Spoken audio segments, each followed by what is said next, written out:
Welcome back to my channel. In this video, let us move into another chapter and discuss about the Java data types and look into what are the types of data types and what are they.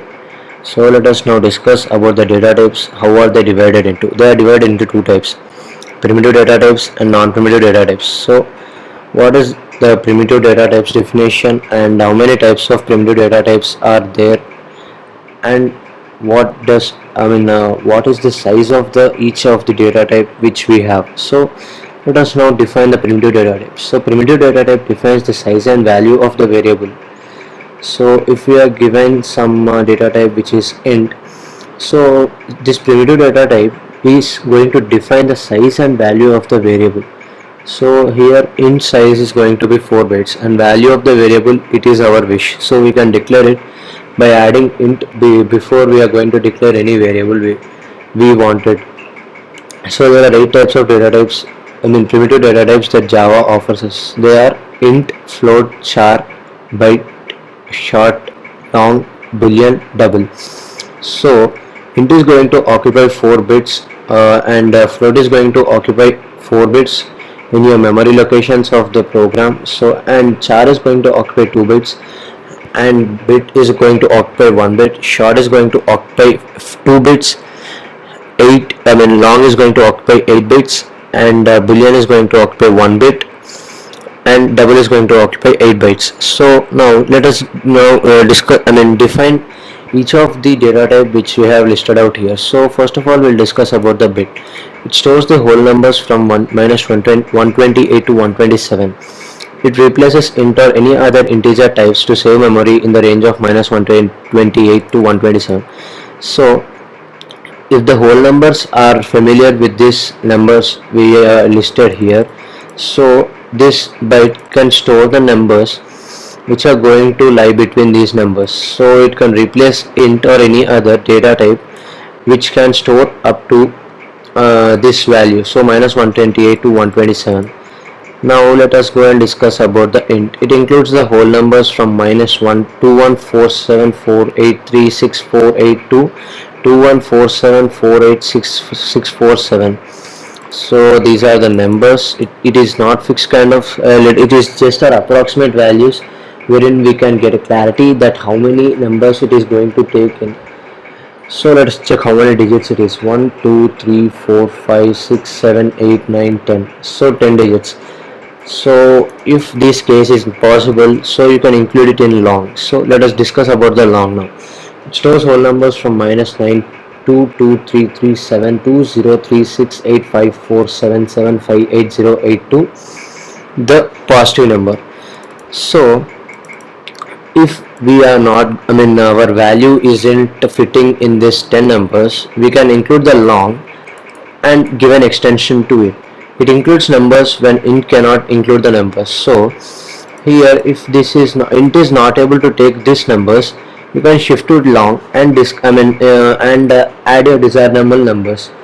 And let us discuss about the float. It stores numbers in the form of fractional numbers which lie between 3.4e minus 038 to 3.4e plus 038.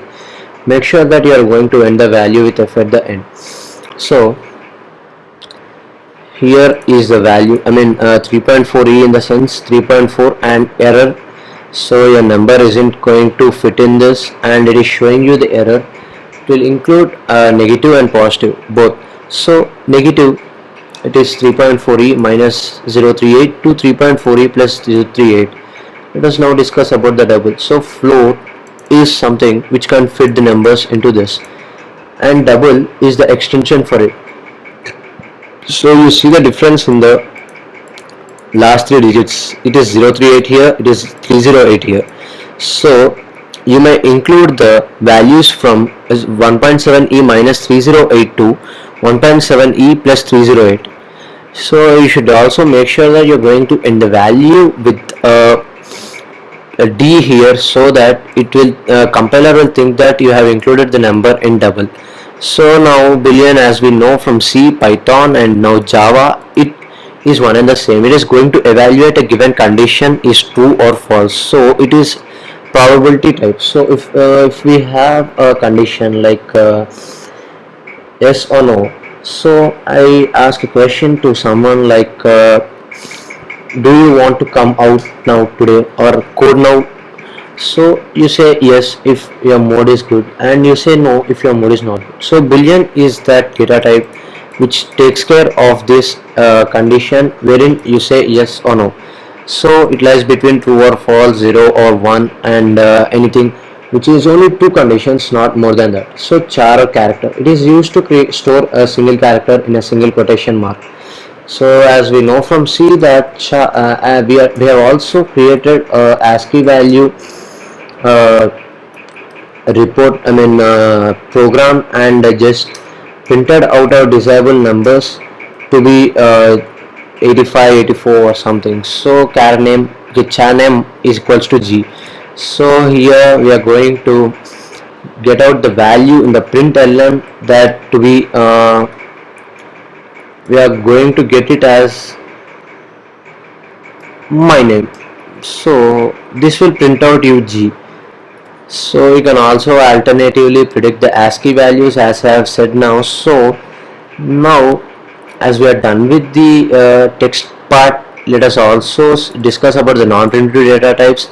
They will not define any size and value of the variable. The examples of those are they are strings or classes, and many more which we will discuss in the upcoming videos.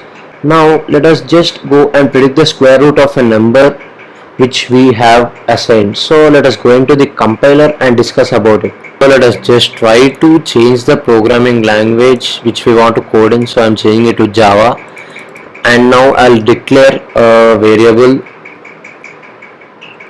it to be int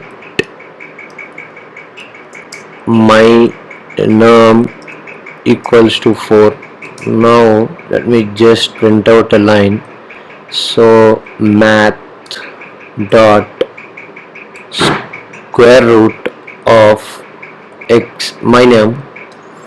So if you are going to declare x, you need to print out x here. If in case you are going to declare my num or any other variable of your wish, you need to replace it with here. So let me just debug this and see. I'll just start the program now. It's 2. So square root of 4 is 2. So this is it for this video. If you like this video, do like, share and subscribe to our channel for more interesting content on Java, Python and C, and many more upcoming. Thank you, and signing off for today. And for the source code, I have provided the link in the description. And for more interesting series on Java, Python or C,